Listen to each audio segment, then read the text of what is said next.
Well, hi all, and welcome back to the channel. Another trip to work this morning, and just looking at the difference between the first trip when we first got the car in early September, where the weather was good, driving in the daytime, and temperature was warm, no need to run any sort of heating as such, and getting sort of 4.5 to 5 miles per kilowatt. Slight difference into the winter. We're now mid-October, and temperature outside was 6-7 degrees when I started the journey this morning. Same trip, exactly the same route, exactly the same mileage, 48.5.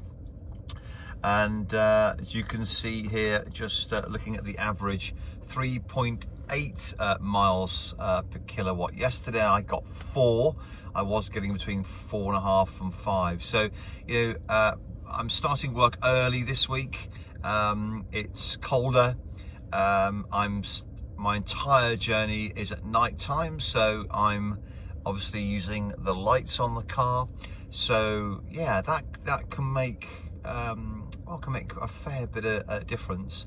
But just to give you an idea, I started the journey at 96%, having charged up on Octopus Go at 5 pence per kilowatt last night.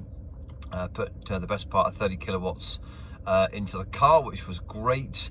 And here we are at 62%.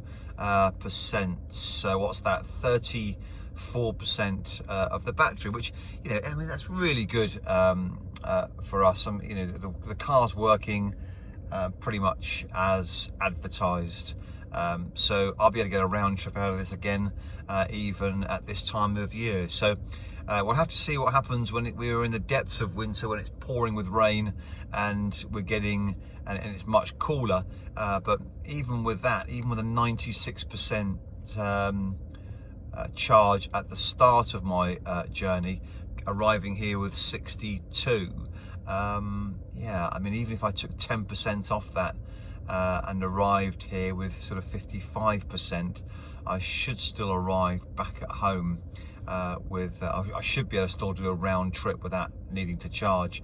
I might have to make sure I get 100% before I leave. That's the only thing. So there we are, an update on October driving, what we're using, what our consumption is, what our average miles per kilowatt, and the sort of things that make a difference, such as heating and lights, etc.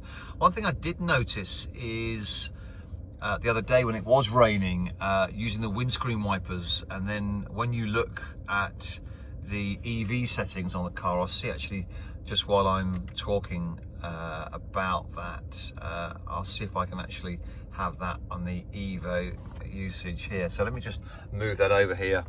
So on your display here, on your touchscreen display, you have the option of looking at your energy usage on information settings, and just down here on the right hand side you'll notice the other systems use, including climate control, so you can see what you're actually using.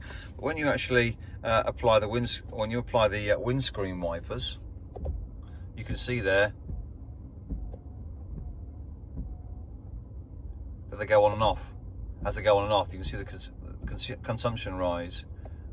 Now that doesn't sound like an awful lot, but over an hour's journey, I think that had to be something quite significant. So last night I added Rain-X to the windscreen, which I saw on another YouTube channel, where the rain just literally just streams off, so you don't need to use your windscreen wipers quite so much. And that sounds awfully sort of micromanaging, but these little things I think do help, particularly if you're trying to eke as much as you can out of your range, and you don't want to charge up en route, because en route charging we know is quite expensive. So all these things do make a difference. I still want to be comfortable and I still want to be safe, so I still want to run my heating and aircon if I need to. I don't want it to be an uncomfortable journey, and equally if there's too much water on the windscreen and I can't see, then there's clearly no point. So of course I use the windscreen wipers. Safety's number one priority, absolutely. But I'm hoping that might reduce the need for it, let's put it that way. But I'll report back on that when we get some rain, and show you how that's performing. Anyway, that's it for this video. I hope you found it useful. Remember to hit the subscribe, and if you are interested in Octopus Energy for your electricity, for cheap electricity, whether it's Agile or Go, I'll put a link at the bottom for you to click on that. And currently they're doing £100, so you get 70. Anyway, I think you get between 50 and 75 pounds for signing up. They split 100 quid basically. So yeah, it's either 50 or 75 quid. So well worth a look if that's the way you want to go. Thanks for watching.